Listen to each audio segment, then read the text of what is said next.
interrupted. Well, I will very gladly, if I may, write to the honourable gentleman to set out the veterans' organisations that the government, myself, the Defence Secretary and the Armed Forces Minister have engaged in drawing up those protections, and I've already indicated to the House the groups we will continue to talk to as we take that work forward. Matt Tobin. Question number 5, please, Mr. Speaker. The government's new partnership with the EU aims to deliver a broad range of economic benefits for Northern Ireland, including smoothing flows of trade, protecting the UK's internal market, reducing costs for businesses and benefiting firms who move agri-food and plants from Great Britain to Northern Ireland. Matt Tobin. Thank you, Mr. Speaker, and I thank the Secretary of State for his answer. Does he agree with me that aligning safety standards and cutting red tape for checks and paperwork is precisely the kind of support for growth and trade that this government promised to deliver for business when it was elected last year? Well, I do agree with my honourable friend on that, and that is why the partnership agreement reached with the EU back in May was so widely welcomed in Northern Ireland, particularly by those in the agri-food sector, because as we take that forward and turn it into a full SPS agreement, it will bring enormous benefits to firms that are moving those products across the Irish Sea from Great Britain to Northern Ireland. Robin Swan. Which, Mr. Speaker, come the 1st of January, veterinary medicines in Northern Ireland will be reduced by 40%, according to the current suppliers over there. What steps is the government taking to ensure the supply of veterinary medicines into Northern Ireland, which ensure animal health, but also have a link into human health as well? Well, as the honourable gentleman will be aware, we've had the Veterinary Medicines Working Group. We've been working very closely with the industry. We have set out 2 schemes, the Veterinary Medicines Health Situation Scheme and the Veterinary Medicines Internal Market Scheme, drawing on the cascade, and we are confident that that will ensure the continued supply of veterinary medicines from the 1st of January to vets and farmers and others who need them. Joe White. Question number 7, Mr. Speaker. Seriously. The Northern Ireland Troubles Bill will retain Part 4 of the 2023 Legacy Act, which includes provisions for memorialisation. I would welcome views and suggestions on how to take this forward, including on whether any new memorials should be established. Joe White. On the 5th of April 1979, an IRA sniper fired at an armoured vehicle as it entered Anderstown RUC station, killing Blues Royal Serviceman Anthony Dykes. My constituent, whose mother, Kathleen, now aged 94, has never let his memory go. She told me her son is a forgotten soldier. There are monuments for soldiers killed in Afghanistan and Iraq, but nothing for those who served in Northern Ireland. Kathleen is now very frail. I am her voice today, asking government to commit to a national memorial. Well, first of all, could I express on behalf of the whole House our condolences to her on the loss of her son all those years ago. I would say that the names of those service personnel who died on deployment to Operation Banner are rightly listed on the Armed Forces Memorial at the National Memorial Arboretum as a lasting record of their sacrifice, and I don't know whether my honourable friend's constituent has had a chance to visit there. Perhaps it's something she might like to facilitate. Father of the House, Sir Edmund Lee.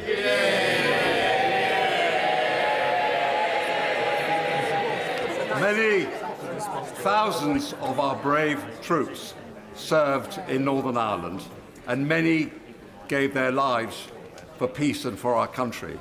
Does the Secretary of State agree with me that they deserve a permanent memorial, not some of them to be prosecuted? Yeah.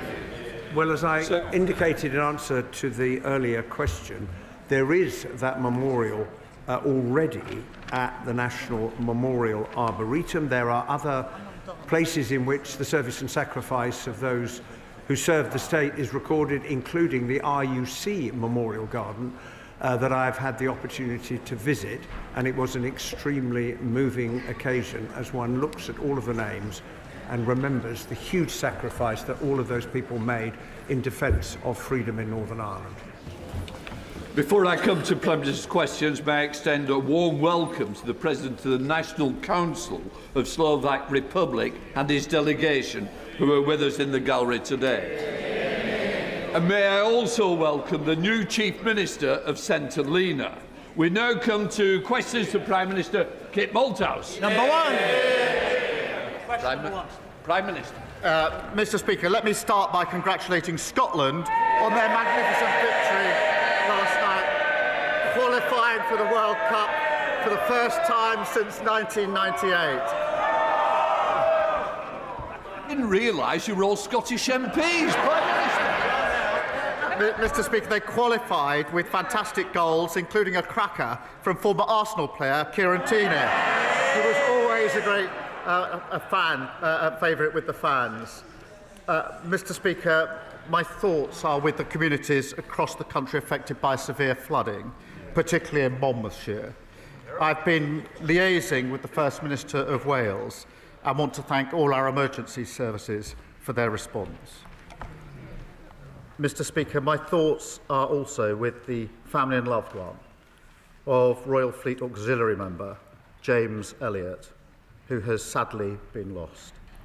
I know the contribution that personnel of the Royal Fleet Auxiliary make and the risks that they take in the line of duty. My thoughts, and I'm sure the thoughts of the whole House, are with those who knew him at this tragic and difficult time for them. Mr. Speaker, last Thursday I visited Anglesey to announce the construction of the country's first small modular reactor. That's the biggest investment in North Wales in a generation, creating more than 6,000 jobs. On Monday, we introduced the largest overhaul of the asylum policy in modern times, restoring control, fairness and creating safe and legal routes.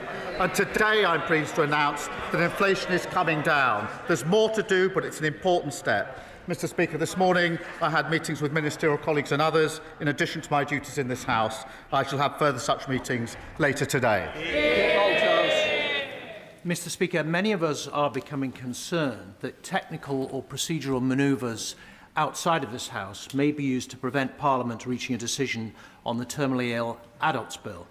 Now, the government is neutral on the bill itself, but I presume it's not neutral on the issue of democracy or the primacy of this chamber. So could the Prime Minister please reassure the House that the decision of elected members, and indeed the wishes and hopes of the vast majority of the people we serve, will not be frustrated in this way? Prime Minister. Can I thank him for his question? I know he feels strongly about this issue. As he says, the government is neutral on the passage of the bill. It is a matter of conscience, so there are different and respected views across Parliament. And it is for Parliament to decide in the end on any changes in this chamber. Scrutiny of the bill in the Lords is a matter for the Lords, but the government does have a responsibility to make sure that any legislation which passes through Parliament is workable, is effective and of course enforceable. John Trickett. Thank you very much indeed, Mr. Speaker. And the party opposite in government said that they would level up the country, but in fact they left the country divided. Half austerity, in deindustrialisation, stagnant wages, all took the heart, ripped the heart out of mining communities like the ones I represent. Everywhere you can see the legacy which the party opposite left. And how can it be right that the hard-working, loyal people in my constituency earn £400 a week or £20,000 a year less than people who live in Kensington? So will the Prime Minister now declare that it is the government's moral purpose to eliminate economic injustice, starting with the budget next week, announcing massive investment in the north and wherever else poverty and low pay raising its head? Well, can I thank him for raising this important issue, because they laugh, but working people paid a very heavy price for 14 years of economic failure. austerity damaged the economy and decimated public services. A botched Brexit deal stifled growth, and the reckless borrowing on the mini-budget saw mortgages and the cost of living soar. He's right to raise this issue. We're determined to tackle inequality. He'll be pleased to know that under this government, wages are up, but we need to do more. We've had a pay increase for the 3.5 million lowest paid, and the Chancellor will deliver a budget based on Labour values. Kevin Bainbridge, Leader of the Opposition. Thank you, Mr. Speaker. And can I associate our side of the House with the remarks the Prime Minister made about James Elliott? Can the Prime Minister tell us why his government is the first government in history to float increasing income tax rates only to then U-turn on it all after the actual budget? Prime Minister. I'll inform you the budget's actually next week rather than after the budget. It's only got 1 week to go. But I can tell her it'll be a Labour budget, Mr. Speaker, with Labour values. That means we will concentrate on cutting NHS waiting lists, cutting debt and cutting the cost of living. And because of the decisions we've already made, inflation is down this morning. The Bank of England have upgraded growth. We've got a record £230 billion of investment into this country under this government.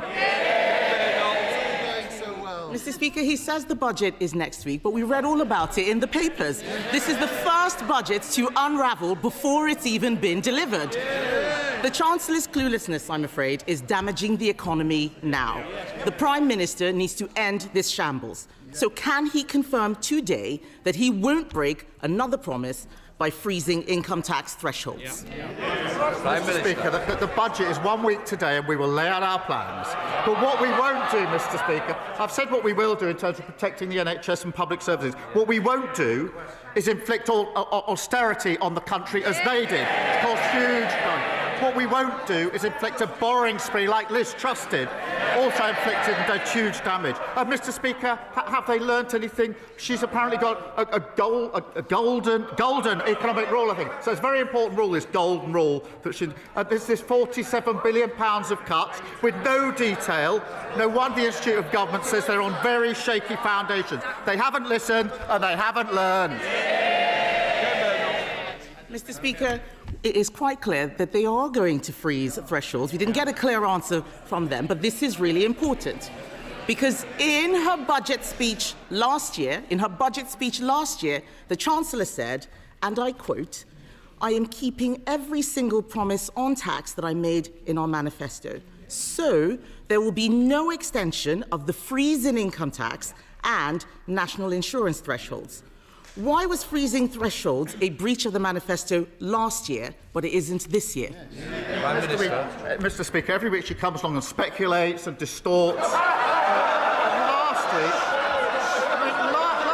Mr. Speaker, last year they predicted recession. And what did we get? The fastest growing economy in the G7 in the first half of the year. They opposed NHS investment, and what do we get? 5 million extra appointments in the first year of a Labour government. They tried growing the economy with millions on NHS waiting lists, with our schools crumbling and holes in our road. It didn't work. What do they want to do now? Go back to the same failed experiment. Mr. Speaker, he talks about speculation. The only people who've been speculating are his government every single day for the last 3 months. And he mentioned inflation in his last answer. Inflation has nearly doubled since they came into office. He wants a round of applause because it's come down a little bit. I will remind him that food inflation is up 4.9%. That is making life miserable for all of those people out there. But let's go back to thresholds, because this is important. When the Chancellor made that promise to unfreeze the thresholds, it wasn't an off-the-cuff comment. She said it on the floor of this House in her budget speech. That was a deliberate statement of government policy. So if she breaks such a clear promise, how can the public trust a word that she says next week? Mr. Speaker, she talks about inflation. It went to 11% on that. 11%. And the country is still paying the price. Inflation is down this morning, wages are up, and we've had 5 interest rate cuts, and that's because our fiscal rules are ironclad. And the Leader of the Opposition and the party opposition have no credibility on the economy. She was Treasury Minister during the worst decline in living standards on record. And she said that Liz Truss got the mini-budget 100% right. Not much room for flexibility there. 100%, that's pretty full marks, Mr. Speaker. She might want to tell us if that's still her position, 100% right for Liz Truss. Mr. Speaker, I was Treasury Minister at the height of the pandemic. We cleaned up that mess. Maybe he could clean up some of his own mess.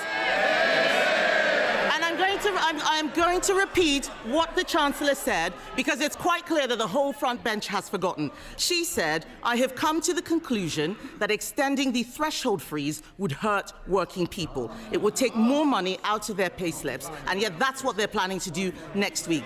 And all of this speculation is having real-world consequences. Just this morning, the UK chair of ExxonMobil said, and I quote, "The government needs to understand that the whole industrial base of the UK is at risk unless they wake up and realise the damage their economic policies are doing." Mr. Speaker, can the Prime Minister tell us, is the loss of UK industry the price the country has to pay for having a clueless Chancellor? Mr. Speaker, let me just say about ExxonMobil, it is a difficult time for the workforce there, and we must focus on supporting them. We've been meeting the company for over 6 months and explored every possible reasonable avenue. They've been facing losses for the last 5 years. It's best to do the detail before you chunter. And they're currently losing £1 million a week. But she talks about policy and approach. On energy policy, she follows reform. On the European Convention, she follows the man who wants her job. And when her shadow minister said we should deport people lawfully here to achieve cultural coherence, she pretended that it didn't happen. I could go on. She was the Trade Secretary that didn't sign any trade deals. Cheerleader for the mini-budget, cheerleader for open borders, and when they were crashing the economy, botching Brexit and running down the NHS, she was right at the centre. She hasn't got an ounce of credibility. Mr. Speaker, on energy policy, what we are doing is listening to industry. What happened, I had a round table. Mr. Slinger, please. We don't want to have to sling you out. Mr. Speaker, just this morning, we heard from the chair of one of our largest energy companies. Last week, I had a round table with energy companies, and what they had to say about this Prime Minister and his energy secretary is unprintable. They are absolutely furious. Our oil and gas industry is dying, and he's standing there saying he had meetings. People out there are struggling, Mr. Speaker. The budget chaos is causing real anxiety. People aren't buying houses, businesses aren't hiring, and they are cancelling investment decisions. 2 weeks ago, the Chancellor called a ridiculous press conference to blame everyone else for her having to raise income tax. Then last week, she U-turned on her own U-turn. Instead, we can see they're planning to freeze income tax thresholds, something she said last year would be a breach of their manifesto. They are making it up as they go along. Doesn't the country deserve better than government by guesswork? Mr. Speaker, either we renew our country with Labour or we go back to austerity 2.0 with reform of the Tories. They left waiting lists at record highs. Almost 1 million more children in poverty, and they wrecked our public services. She comes here to talk down the country. We're turning the page. More NHS appointments, free breakfast clubs, free childcare, more homes and better public services. That's what we're fighting for, a Britain built for all. Lord Houghton. Mr. Speaker, standing in the heart of Weymouth, the Rectory is an iconic building. Formerly a theatre, once a bustling cinema, and then a popular pub as well. And yet, for more than a decade, this building has stood empty. We want to turn this building into a thriving centre for arts and culture, hosting exhibitions and celebrating everything that makes Weymouth unique. So will the Prime Minister work with me and all the key players on the ground to revitalise the Rectory and reopen this fantastic building for our town? Prime Minister. Well, my honourable friend is a brilliant champion for South Dorset. and he's right to champion revitalising our high streets. The Minister for Heritage would be delighted to discuss how we can get this iconic building reopened as he wants. I'm pleased that Weymouth secured £20 million in Pride in Place funding, giving his community the power and resources to make a real difference to people's lives. Sir David, Leader of the Liberal Democrats. Thank you, Mr. Speaker. Can I associate myself with the Prime Minister's opening remarks? And can I also join with him in congratulating Scotland on their amazing win against Denmark and wish them well in the World Cup? And can I also say I hope Wales soon qualifies to join England and Scotland? But Mr. Speaker, every year there are more than 300 suicides related to problem gambling. It affects hundreds of thousands of families, tearing them apart. Meanwhile, online gambling firms are taking in record revenues of over £7 billion a year. Now, ITV News are reporting that one of them, Sky Bet, is moving its headquarters to Malta so it can save tens of millions of pounds in corporation tax. Does the Prime Minister agree with me that it's time that we tax them on their UK profits so these online gambling firms don't escape wherever they are registered for tax? Prime Minister. But can I join him on wishing Wales well and Northern Ireland? I'd like to see all 4 nations in the finals.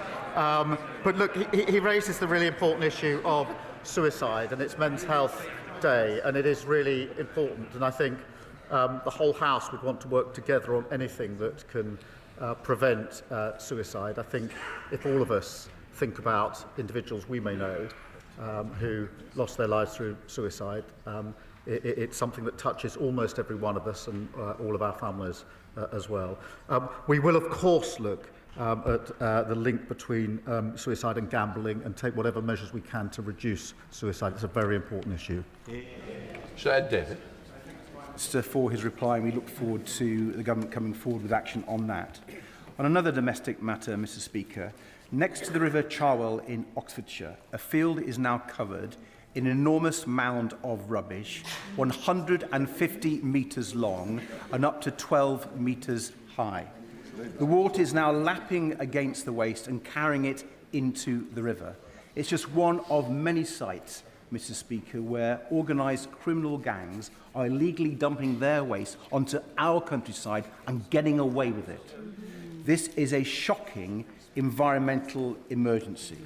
So will he instruct the Environment Agency to clean it up now? Firstly, these are utterly appalling scenes. Utterly appalling. A criminal investigation, as he knows, is underway. And specialist officers are tracking down those responsible. The Environmental Agency, in answer to his question, will use all available powers to make sure that the perpetrators cover the cost of the clean-up, which must now follow. We have boosted the Environment Agency's budget for tackling waste crime by 50%, given councils new powers to seize and crush fly tippers' vehicles, and lawbreakers can now face up to 5 years in jail. Dominic. Thank you, Mr. Speaker.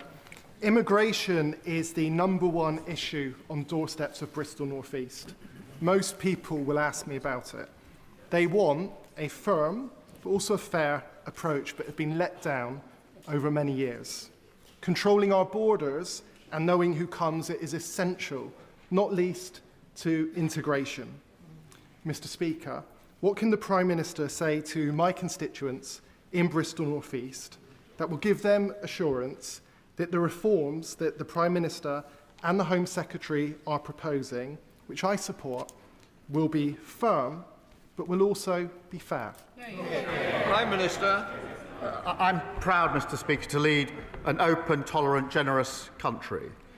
To maintain that principle, we must restore order and control, fix the utterly broken system left by the party opposite, and end the division that others seek to exploit. That does include creating safe and legal routes, recognising those who contribute, integrate and strengthen our society, while at the same time reducing illegal arrivals and removing those with no right to be here. That is a fair, progressive system that meets modern challenges. Jim Allister. Mr. Speaker, the governments of France, Germany and the United States have all extracted from Libya compensation for their citizens who were affected by Gaddafi-led terrorism across the world. Why, Prime Minister, is the British government continuing to fail United Kingdom citizens who suffered to a huge extent through the importation of arms and, in particular, the tons of Semtex that Gaddafi supplied to the IRA, giving rise to Enniskillen, to Warrington, to the Baltic Exchange and multiple others? Why is no compensation being extracted from Libya for our citizens when it can be done for others? And will the Prime Minister at least meet representatives of the almost forgotten but still campaigning families for those affected by Gaddafi's terrorism? Well, Prime Minister. So many suffer from Gaddafi, and he's absolutely right to raise this really serious issue, and we're working hard on it. I'll absolutely make sure that the meeting he asks for is set up with the relevant minister so that we can give the full position and take on board what they have to say. Luke Charters. On International Men's Day and in the spirit of Movember, I want to be open about my own past mental health challenges in the hope that it might encourage other men to do the same. And during the traumatic birth of my first son, I nearly lost my wife, and a dark cloud settled over me. A cloud lifted through conversation and support, and through the safe arrival of my second son, and bright days lie ahead. I'm joined in the gallery today by Mike from York Menfulness, a fantastic charity giving men a place to talk. So will the Prime Minister, as a dad himself, agree with me that strength as a man means being open about our emotions and that we should never face into challenges on our own? Can I thank him for his honesty? It's never easy to stand up and say what he's just said. And I hope he understands just how important that is for others who will be suffering, who will be inspired to be able to talk openly about their experiences and, importantly, get the help that they need. I'm really proud to publish the first ever men's health strategy today to tackle challenges that disproportionately affect men, including certain cancers and suicide, which is tragically the biggest killer of those men under 50. So we will invest millions in helping more men access mental health support, better care for former minors, and rolling out at-home blood tests to tackle prostate cancer. But I do thank him for speaking out. I think it's so important, it's so brave. It's been done across the House. This isn't a party political issue, but it's always very powerful when it's done, and it's a model for all of us.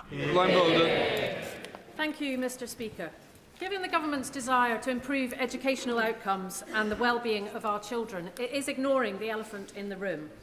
This morning I hosted a really powerful round table with 3 secondary head teachers who spoke about the transformational effect that a complete ban on smartphones in their schools had had. Improved behaviour, increased focus, far fewer safeguarding issues, and most importantly, happier children. But for them it has been really hard won, and it's sunk a huge amount of time. So will the Prime Minister tell me and the thousands of head teachers out there who are crying out for this change why his government won't back them with a ban on smartphones in schools? Prime Minister. I thank her for a question. It's a really important question. I've got teenage children in secondary school, and I know it's an issue of concern to parents and teachers. The reality of the statistics are that the vast majority of schools already ban smartphones at school. They allow children to bring their phones to schools, but they ban them in school time in lessons. Of course, we will always keep this under review. We've got to take steps that will be effective. I agree with the sentiment of what she's putting to me. We need to deal with it effectively. Andrew Pegs. Thank you, Mr. Speaker. One of the worst legacies of the last Conservative government was the collapse in apprenticeships for young people in places such as Peterborough, shutting a generation out of opportunity. Mr. Speaker, my city is determined to turn that around, with places like Peterborough College, like many of our colleges, leading the charge. Whilst I welcome the government's reform, I still speak to too many young people who can't access the training they need to rebuild Britain. Will the Prime Minister set out what more we can do together to ensure Peterborough's young people get the good jobs and apprenticeships they deserve? Prime Minister. Well, I thank him. His dedicated campaign means Peterborough has one of the first youth guarantee pilots in the country. Mr. Speaker, we inherited an awful situation where almost 1 million young people were not earning or learning. We refuse to accept that. That's why we're delivering the new youth guarantee, investing a record £3 billion into apprenticeships and increasing the national minimum wage for 16 to 20-year-olds. Reform and the Tories say the minimum wage is too high. They're totally wrong. We're going to focus on every young person to give them the chance to succeed. Thank you, Mr. Speaker. Whilst the Labour front bench continue to peddle their own form of dog whistle politics, Reform UK...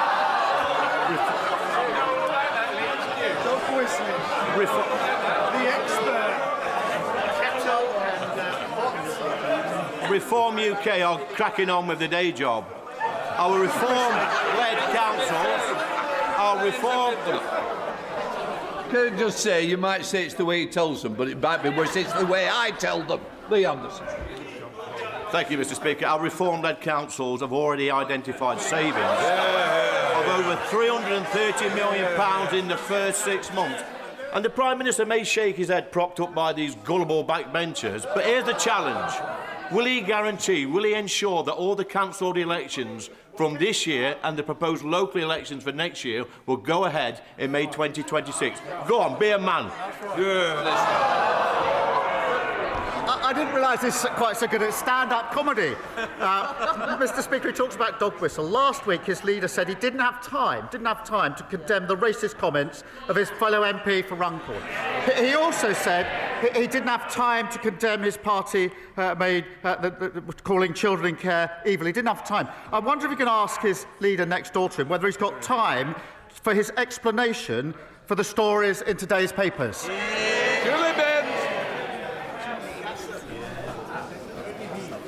Mr. Speaker, over the summer, large quantities of illegal cigarettes were seized in shops in my Carlisle constituency. However, many of those shops were reopened the very next day.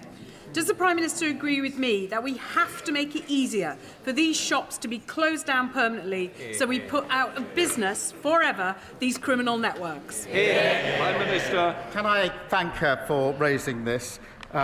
Because there's been a surge in response to illegal shops selling products they shouldn't be selling and not paying their taxes. It's very important. Raids in October, Mr. Speaker, saw over 900 arrests, almost £11 million of criminal profits were seized, and almost £3 million of illegal gear was destroyed. We need to go further to protect our high streets. That's why we're giving councils powers to prevent certain shops from even opening, supporting them to deal with unwanted shops, and through the tobacco and vapes bill, cracking down on rogue retailers who break the law. Josh Bramble. Thank you, Mr. Speaker. Eastbourne resident Pam was given a cheque for £125,000 by her terminally ill partner, which she went on to cash in. But an error by the bank, Barclays, meant that only £125 was deposited. Barclays admitted the error and then said that they will compensate her for £250 for the inconvenience caused. What?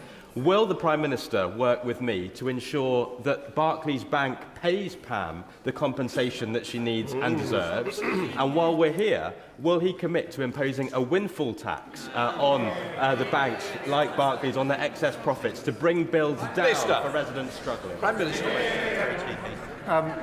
The case of his constituent Pam is staggeringly bad, absolutely terrible.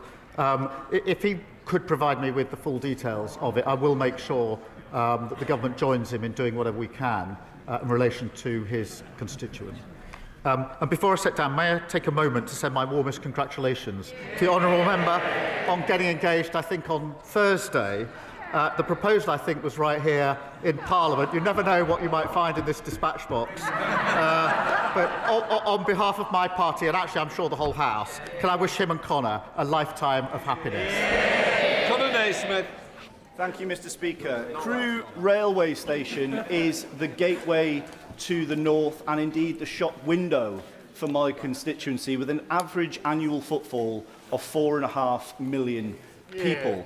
I am working with Cheshire East Council on ambitious plans for Crew 360 to deliver much-needed investment into the station and into the land around the station, and we want to adopt the Railway Industry Association's Station Investment Zone proposals, which could deliver much-needed improvements in transport, housing, regeneration and economic growth. Does the Prime Minister agree with me that Crewe would make a perfect pilot for these proposals, and will he agree to work with me to bring government departments around the table so that we can make these plans a reality? Minister. Well, I thank him for his question. Because of our actions, Mr. Speaker, house building near stations like Crewe will now be a default yes. That means tens of thousands of homes delivered far sooner for families with great transport links as standard. I'll make sure that he meets the relevant ministers to drive forward growth. Every step we've taken to deliver more homes has been opposed by the parties opposite. They're the blockers, Labour are the builders. James McMurdo. Thank you, Mr. Speaker. Mr. Speaker, it is an open secret that the gig economy is a magnet for organised crime and illegal workers. As Christmas approaches and demand increases, so do the associated risks. Will the Prime Minister please explain why enforcement in this area is so low and what he will do to restore order? Well, we're delivering a record crackdown on illegal working in the gig economy, expanding the right to work and facial recognition checks, which are really important. We're also introducing a new criminal offence of trespassing with intent to commit a crime through the Place and Criming Bill. Mr. Coteau. Thank you, Mr. Speaker. Based on their reactions care or remember, but every day I see the cost to my constituents in Bournemouth West of years of cuts to public services. Youth services gone, neighbourhood policing decimated, no NHS dentist appointments. So can the Prime Minister confirm there will be no return to austerity under this Labour government? I certainly can. But the austerity that they imposed on the country destroyed our public services, and we're still paying the price. We'll be cutting waiting lists, cutting the debt and cutting the cost of living. Fair choices to secure Britain's future, not a return to the failure of the party opposite. Jack Rankin. Thank you, Mr. Speaker. The Prime Minister has expressed sincere regret for appointing David Cogan to the Independent Football Regulator. Will he now put on record the full amount Mr. Cogan has donated to his leadership campaign and his party, any hospitality he's received, and whether he declared these interests before appointing him? Prime Minister. They were all declared properly. Not the amount. Mr. Speaker, this Friday we commemorate the 51st anniversary of the Birmingham pub bombings, in which 21 people lost their lives in what is still the largest unsolved murder in our history. The families do not believe that the approach set out by the government will discover the truth and that only a public inquiry will do. Can we now have the meetings in order to hear the families' concerns direct and agree an approach that will command not just confidence but will find the truth of who bombed Birmingham? Prime Minister. Well, can I extend my deepest sympathies that remain with the bereaved and survivors of the horrific pub bombing in Birmingham in 1974. We do believe the most appropriate route is through the Independent Commission for Reconciliation and Information Recovery, but Honourable Friend has raised this issue directly with me, and of course I'll make sure that the relevant meeting is set up so that he and the families can put their point of view for us to consider. Mr. Speaker, you in the Chamber will be well aware that I represent the biggest and most remote constituency in the UK. And I'm bound to say, Mr. Speaker, that in it, bank branches are becoming rarer than sightings of the Loch Ness Monster. We have no banks at all in the huge county of Sutherland. Now, we have legislation that provides for access to cash, but what we don't have is legislation that provides for face-to-face banking services. So I'd be deeply grateful if the Prime Minister would ask the Treasury to meet with me to discuss how we might update the Financial Services and Markets Act to include some form of access to cash provision that would preserve face-to-face banking for my constituents and other remote areas. Mr. Speaker, I know how important face-to-face banking is to local communities. As he knows, we're rolling out banking hubs. Decisions over location are taken independently, but they should be rolled out wherever there is a need for one. And of course, there's more to come. I will, in answer to his question, make sure that he gets the meeting that he requests so that we can have a look at the proposal. Afzal Khan. Thank you, Mr. Speaker. As the Prime Minister is aware, November marks Islamophobia Awareness Month. This Labour government has shown a steadfast commitment to supporting Muslim communities, particularly through consulting on the definition of Islamophobia. Given anti-Muslim hate is at record levels in the UK, can the Prime Minister outline the steps this government will take to tackle a rising level of racism, xenophobia against the Muslims in Britain? Prime Minister. Can I thank him for raising this important issue? He's always been a strong champion on this. Anti-Muslim hatred is abhorrent, Mr. Speaker, and has no place in our society. And the increase in incidents must be addressed. It's why we're increasing funding to protect mosques and Muslim faith schools across the country. It's why we've announced a new fund to monitor anti-Muslim hatred and support victims. And we continue to work on the definition of anti-Muslim hatred. Thank you, Mr. Speaker. Everyone who cares about media independence and freedom will be relieved that Redbird have recognised that they cannot run the Telegraph. But there are serious concerns that they will burden the paper with unsustainable debt if the title is sold for less than £500 million. So, will the Prime Minister step in to prevent this from happening and enable a sale at a lower price if necessary, without this toxic debt burden? Prime Minister. Well, he raises a serious issue. I'm not quite sure what he's asking the government to do. To step in and nationalise it, I don't think would be the right thing. Whereas, Mr. Speaker, on the 5th of March at the dispatch box, the Prime Minister said these words: "We do recognise Cornish national minority status, not just the proud language, the history and the culture of Cornwall, but its bright future. Since then, I've repeatedly asked ministers for Cornwall's unique place on this island to be recognised through devolution. When the devolution bill comes back to the House next week, will the Prime Minister help me explicitly enshrine Cornish devolution and Cornish national minority status in that bill?" Prime Minister. Can I thank him for his question? Of course, he has raised this issue with me on a number of occasions already. He's a great champion for Cornwall. We will ensure that Cornwall's national minority status is safeguarded in any future devolution arrangements. We have provided £500,000 to support distinctive Cornish culture, including the Cornish language. Sir David. The Prime Minister knows that last week 9 four-star generals made plain that yesterday's Northern Ireland bill is doing harm to the British Army already. Most acute damage is being felt by the Special Air Service. It's already affecting their recruitment, their retention, their morale and their operational effectiveness. As a result, lawyers acting for the SAS Regimental Association have sent a letter before action to the Secretary of State for Northern Ireland. I know of no precedent for this in the entire history of the British Army, and it's because it's so important. It reflects how important it is. So can I make a plea to the Prime Minister? Will he involve himself personally to make sure that 60, 70, 80-year-old soldiers who have carried out actions which most of us would view as heroic are not persecuted in the coming years? Because now it's a matter not of national security, but of national honour. Can I thank him for his question and reassure him on the protections that he seeks for veterans, because it is a very important issue and he's continually and rightly raised it. There will be protection from repeat investigations, so the Commission doesn't go over old ground without compelling reasons. There will be protection from cold calling and protection in old age, so that elderly veterans are respected. And those who do contribute to the legacy process will have a right to anonymity, a right to stay at home to give evidence remotely, and a right to be heard through the Commission. That is the work that we're doing, and I'm happy to discuss it further with him. To end on the subject, no doubt we can expect is Scotland's victory total correct. Thank you, Mr. Speaker.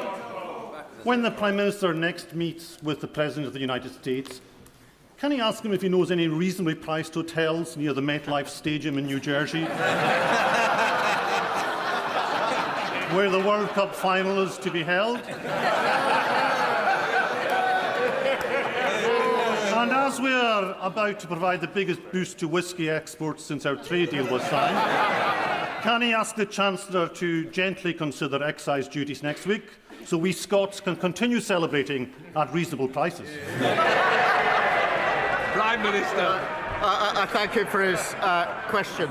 On the question of whisky, it is important that we do everything we can to support whisky. I'm really pleased with the progress we're making with the United States and, of course, with India as well under the trade deal. I'll continue to discuss what more we can do with him. That completes Prime Minister's questions.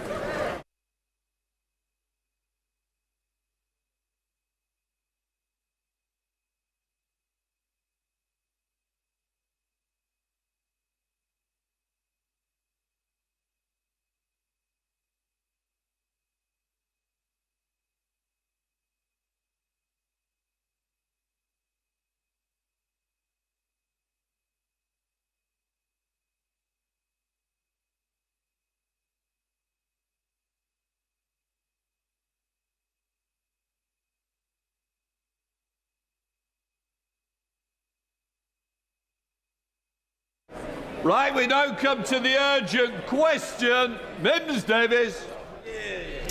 Thank you, Mr. Speaker. To ask the Secretary of State for Wales if she will make a statement on the aftermath of the recent severe flooding impacting Monmouthshire and what support will be made available for those affected.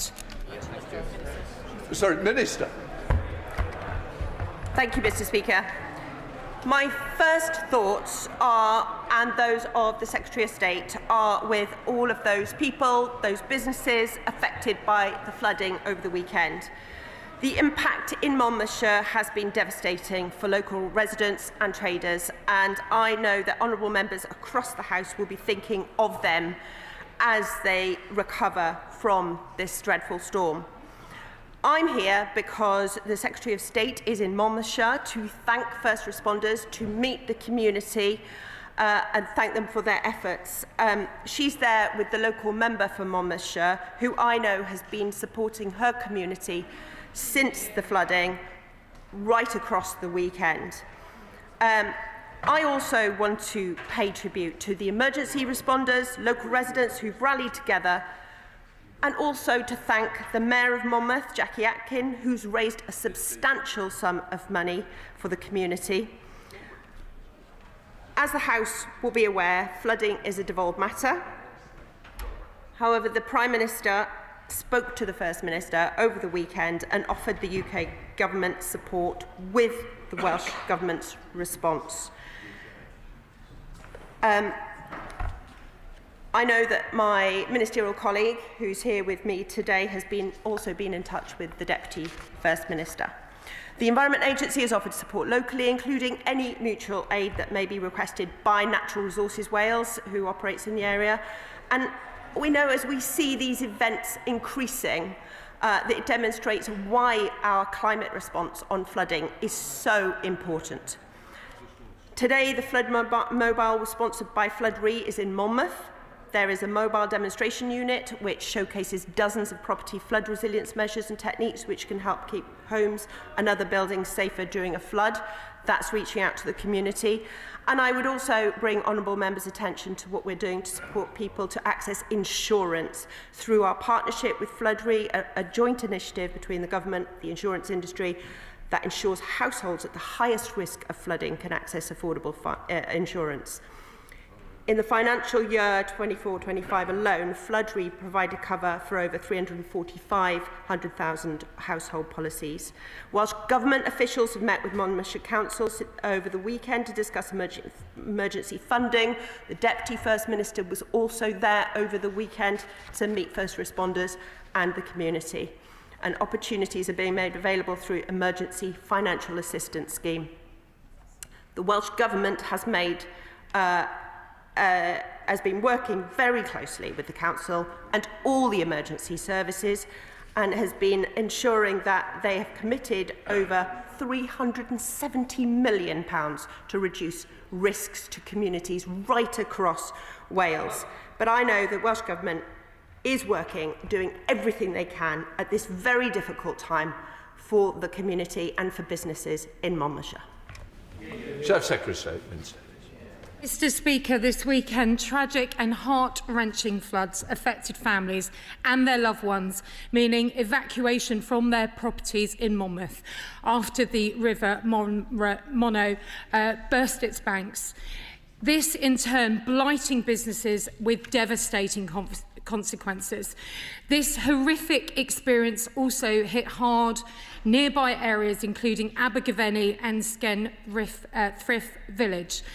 Now, there are desperate families and business owners across Monmouthshire who've lost their homes, their livelihoods. They've literally lost everything, with Christmas looming, a key time also for hospitality. I'd like to also thank the emergency services, all volunteers, many local councillors and the MS Peter Fox. They've done fantastic work around the clock to assist, safeguard and do what they can to help and support those impacted. It is now instrumental, without any delay, and the necessary vital support reaches every single person who's been affected by these devastating floods, so that their longer term needs are also met.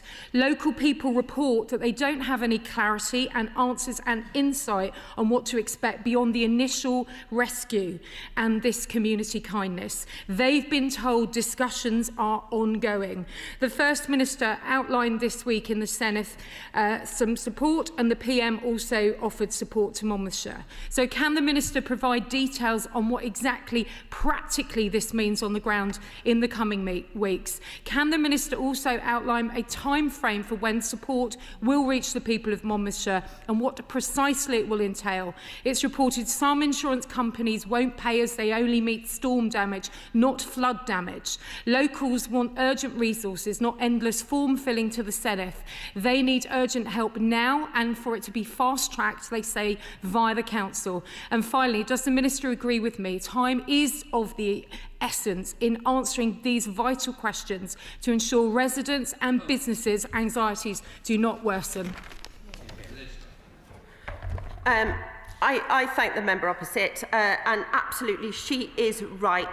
Time is of the essence, and my heart absolutely goes out to all those impacted by this storm over the weekend. It is a dreadful thing to have to go through or see those hard work that you've put in perhaps all your life, and see the business flooded, your home flooded. I can't imagine the trauma and the difficulty that those people are going through. As I said, the First Minister spoke to the Prime Minister. The Prime Minister reached out over the weekend to look at how support can be offered following the flooding. The First Minister has also been very clear in looking at how funding can be provided for those impacted in the least bureaucratic way possible. Look, the nature of that support, we're a few days after that event. The nature of that support will become clear as this clean-up continues, as we see the days go on. We'll be working with emergency services, we'll be working with those impacted. The Welsh Government has emergency financial assistance schemes for just these very scenarios, and they have been kicked in and they are being used. Proposals for support are being prepared. Local government finance officials are there on the ground. The Secretary of State is there on the ground today. We are doing all we can, working hand in hand with the Welsh Government, with the Council, with the mayors, and making sure that those impacted get the support they need as quickly as possible. Jessica Moore. Thank you very much, Mr. Speaker. My neighbour, the Honourable Friend from Monmouthshire, is, as the very diligent representative she is, out as we speak in Abergavenny, and will join the Secretary of State in Monmouth shortly, meeting and listening to those affected by these devastating floods which hit Monmouth, Abergavenny, Skemford and the villages. She's asked me to say a very big heartfelt thank you to the emergency services, all the authorities, all those who've helped, and to thank the incredible community effort and many kindnesses shown over the last few days, including offers of beds, homes, donations and more. Hundreds and hundreds of businesses and homes will be affected, and it will take many months to clear up. I know she's liaising with the Prime Minister, with departments, with the Welsh Government, and it is a devolved issue, and we'll have many asks. But can I ask on her behalf that we continue to offer support in the many ways that will be needed in the period? And I'm also mindful of other areas impacted by flooding, including my own. Minister. I thank my honourable friend. She makes an excellent point. The member for Monmouthshire has been so diligent. I was on the phone with her over the weekend. I know that she's been speaking to Welsh Government. I myself was on the phone to the Deputy First Minister over the weekend, and in contact with Natural Resources Wales and local community groups. She has been out there in her wellies helping that clean-up, and I know she feels it as deeply as some of those impacted. The support will be there. We will continue to work together. What's important here, despite yes, flooding is devolved, but this matter reaches right across. And wherever we can help, we will. And we are working together to ensure that we, at pace, resolve and help the people that need it. Amen. David Chadwick, Liberal Democrat spokesperson. Mr. Speaker, the recent floods in Monmouthshire have been devastating for local communities, and our thoughts are with everyone affected as they try to return to some sense of normality. And I'd also like to pay tribute to the emergency services and everyone who worked so tirelessly to keep residents safe throughout this event. Last year, we saw attempts by multiple fire and rescue authorities in Wales to close small fire stations, which often house the equipment needed to respond to major floods like the ones we've just seen, with two of the proposed closures in my own constituency, in Knighton and Crickhowell. Crickhowell being just a stone's throw away from Monmouthshire, and the services that are based there often go over the border just to help them. Could the Under-Secretary of State clarify what engagements they've had with fire services in Wales on potential closures, and whether she agrees with me that it's vital we keep those small stations open to protect residents in rural Wales from devastating events such as the ones we've just seen? Minister. I thank the member for his question. Look, I also want to pay huge tribute to the first responders, to the emergency units, to the fire rescue service, who absolutely did an outstanding job and continue to do that outstanding job over the weekend and now and into the future, but right across Wales. And it is important that we protect those putting themselves in danger and supporting people in need. I'm happy to write to the honourable member about the details of the closures, and I'm happy to get back to him on that. Nick Smith. Thank you, Mr. Speaker. Blaenau Gwent and Rumney neighbours, Monmouthshire. Last winter, we experienced coal tip slipping because of heavy rain then. People experiencing flooding deserve all our support. So can the Minister please explain and tell us more about the support available to residents claiming insurance or emergency financial help to help them get through this really difficult time? Minister. I thank the member, and he's been a really strong advocate in this area, so I thank him for that. We have pledged 143 million from the UK government for coal tip safety in this Parliament, and I know that this is a big issue that needs to be continually monitored. I know that coal tips were being monitored over the weekend throughout Storm Claudia, and they will continue to be, but this government takes this very seriously and is investing in their safety. Sir Julian. Could I appeal to the Minister to help us in one way, because although this is a devolved matter, it is possible in the internet age very easily to make charitable donations. So could she perhaps investigate whether there is a reliable local charity to which people across the country can make donations, and perhaps circulate the details of that after the end of this question? Minister. Well, absolutely thank the honourable member for his suggestion, and I will absolutely take that back because look, there's been a lot of money raised locally. I mentioned the local mayor who has raised a significant amount of funds, which is fantastic. But I know that a lot of people will want to help, so I will absolutely take that back. Thank you. Thank you, Mr. Speaker. I want to also pay tribute to all those affected, the emergency responders, and to my honourable friend from Monmouthshire for the tireless effort she's put in since this happened. I'm grateful to the Minister for what she said and what the Prime Minister said earlier about the conversations and constant interaction between ourselves, the UK Government and the Welsh Government and the First Minister. That collaboration between both our governments when there are civil emergencies like this is integral. So will she assure me that those collaboration will continue and that the people of Monmouthshire will have everything they need from us, and we will push the Welsh Government to do everything that they can in order to ensure that those affected get through this crisis? I thank my honourable friend for raising that important point. And yes, collaboration is key. And in situations like this, where speed is of the essence, it is important that we work together quickly, seamlessly. I know my honourable friend, the Minister for Flood and Water, has been in touch with the Deputy First Minister and also with the member for Monmouthshire, and we will all continue to work together to resolve this, to make sure that those impacted get the support and help as quickly and seamlessly as possible. Ben Lake. I also associate myself with the comments and that the Minister for the Wales Office mentioned, and my thoughts are very much with the people of Monmouthshire as they try to get their lives back on track.